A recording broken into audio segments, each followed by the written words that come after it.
నేను నిన్ను కొనియాడుతున్నాను, నిన్ను ఉన్నతమైన స్థానంలో ఉంచుతున్నాను. నీకంటే ఎక్కువ నాకెవరు లేరు. ఏ విషయాన్ని కూడా నీకంటే ఎక్కువగా నేను పరిగణించట్లేదు. ఎందుకంటే నా శత్రువులను నా విషయంలో నువ్వు సంతోషింపనివ్వట్లేదు. ఎంత గొప్ప దేవుడు ఆయన.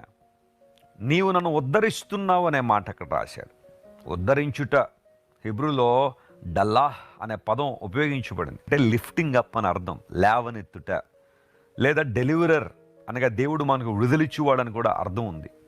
దేవుడు నిన్ను ఉద్ధరించువాడు ఆయన. ఆయన ఈ లోకానికి వచ్చిందే నిన్ను నన్ను ఉద్ధరించడానికి. అంటే అర్థం ఏంటి? ఎక్కడెక్కడో గోతుల్లో ఇరిగిపోయిన మనలను పైకి లేవనెత్తి మన జీవితాల ద్వారా ఆయన మహిమ పొందాలని ఆయనకు ఒక ప్రణాళిక అయితే ఉంది. ఈ ప్రపంచానికి, ఈ విశ్వానికి దేవునికి ఒక ప్రణాళిక ఉంది. కాబట్టి ఆ ప్రణాళికలో మనలను పాలిభాగస్తులుగా చేయాలని దేవుడు ఆశిస్తున్నాడు.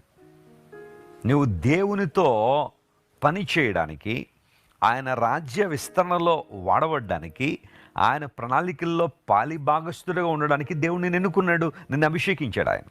ఎంత గొప్ప దేవుడు ఆయన.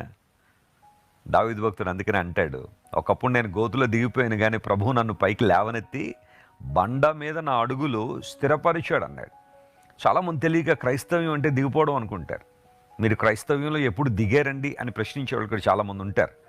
క్రైస్తవ్యం అంటే దిగిపోవడం కాదు, అట్టడుగుకు వెళ్ళిపోవడం కాదు. దిగిపోయిన మనలను ప్రభు లేవనెత్తాడు.